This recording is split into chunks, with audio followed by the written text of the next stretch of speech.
toddoba calaamadood oo muujinaya inaad la dhibaatoonayso depression ama niyad-jab.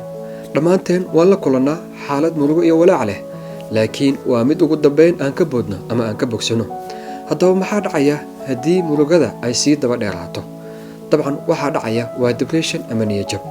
Waxaa jira noocyo badan oo depression ah. Midka ugu caansan waxaa loo yaqaanaa major depressive disorder. Laakiin waa maxay calaamadaha lagu garan karo depressionka ama niyad-jabka? Sideese ku ogaan kartaa haddii qof saaxiibka ama familka ka mid ah uu la dhibaatoonayo? Iyo ogolow inaan kula wadaago 7 calaamadood oo aad ku ogaanayso. 1. Inaad dayacdo asxaabtaada iyo waxa hobbigaaga ah ama hiwaayadaada ah.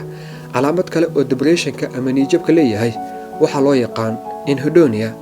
Waxay tani micnaheedu tahay inaad weyso xiisaha aad u hayso howlaha ama waxyaabaha maadda ah, taasoo keenaysa inaad dayacdo howlahaaga iyo dadka adigoo u arkaya inaysan wax xiiso ah kuu lahayn.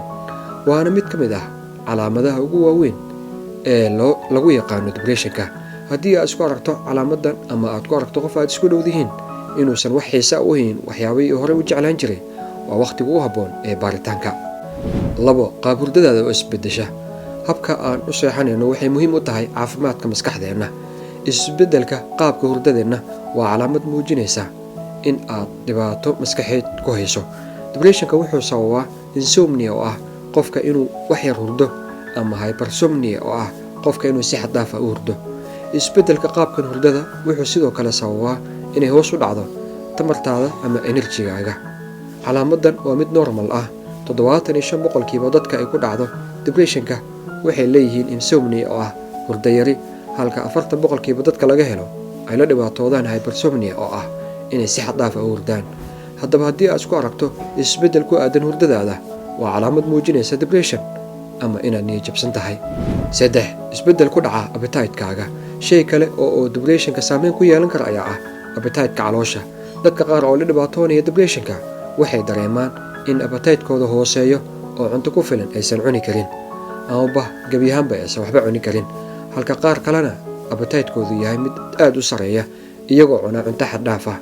Haddaba haddii aad isku aragto amaba aad ku aragto qof kuu dhow oo appetite-kiisa si xooli ah isku bedelayo, waa calaamad muujinaysa depression ama niyad-jab. 4. Kalsoonida nafta oo hooseysa. Kalsoonida nafta waa waxyaabaha uu si weyn u saameeyo depressionka. Niyad-jabka wuxuu sababi karaa in naftaada kaliya aad ka aragto waxyaabaha negative-ka ah adigoo dafiraya guulahaaga iyo dhanka positive-ka ah. Waana calaamad xasaasi ah oo muujinaysa depressionka, iyadoo ay kugu sii hogaamin karto inuu qofka dareemo inuusan nolosha u qalmin. Haddii aad isku aragto inaadan dareemin wax positive ah ama aad ku aragto qof aad taqaano, waa calaamad muujinaysa inuu qofka la tacaalayo depression. 5. Nadaafad daro. Tamar la'aanta ama energy la'aanta uu sababo depressionka waxay keentaa inuu qofka dayaco nadaafadiisa. Badanaa dadka la dhibaatoonaya depressionka waxaa ku adag inay qubaystaan, cadaystaan, jirkoodana daryeelaan. Waxaana sabab u ah daalka badan oo ay dareemayaan iyo dhiirigelinta ay howshaasi ku fulin lahaayeen oo aysan haysan.